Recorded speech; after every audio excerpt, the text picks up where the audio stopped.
జార్ఖండ్ రగిలిపోతోంది. 100 ఏళ్ల నాటి 2 చట్టాల్లో ప్రభుత్వం సవరణలు చేయడంపై ప్రతిపక్షాలు ఒక్కటే రాష్ట్రం మొత్తాన్ని ఉడికిస్తున్నాయి. రాజధాని రాంచీ, జంషెడ్పూర్, డుమ్కా పట్టణాల్లో అనేక వాహనాలను ఆందోళనకారులు తగులబెట్టారు. పోలీసులపై రాళ్లు విసిరారు. ప్రధాన ప్రతిపక్షమైన జార్ఖండ్ ముక్తి మోర్చా ఆధ్వర్యంలో ఆందోళనలు జరుగుతున్నాయి. రాంచీలో ప్రతిపక్ష నేత హేమంత్ సోరెన్ నిరసన ర్యాలీ నిర్వహించారు. ప్రభుత్వం కూడా నిరసనకారులను అణిచివేసే చర్యలు చేపడుతోంది. ఇప్పటిదాకా 9,000 మందిని పోలీసులు అరెస్ట్ చేశారు.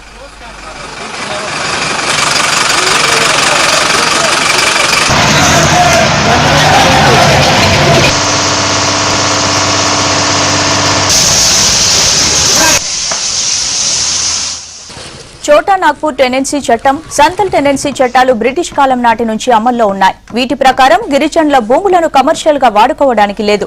అయితే ఈ 2 చట్టాలు సవరణలు చేసింది ప్రభుత్వం. అసెంబ్లీలో సవరణ బిల్లులను నెగ్గించుకుంది. గిరిజనుల భూములను కార్పొరేట్ల చేతుల్లో పెట్టేందుకే ప్రభుత్వం టెనెన్సీ చట్టాల్లో సవరణలు చేసిందని ఆరోపిస్తూ ప్రతిపక్షాలు ఆందోళనకు పిలుపునిచ్చాయి.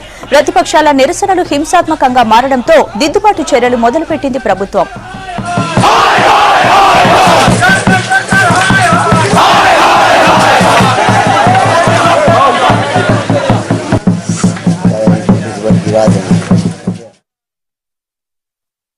बंद कॉल है, कारण भी आपको पता है।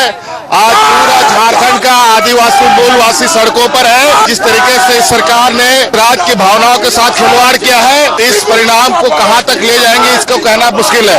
इस वजह से अभी भी सरकार इस पर पुनर्विचार करे और इस CNT एक्ट, SPT एक्ट अध्यादेश को वापस और इसमें संशोधन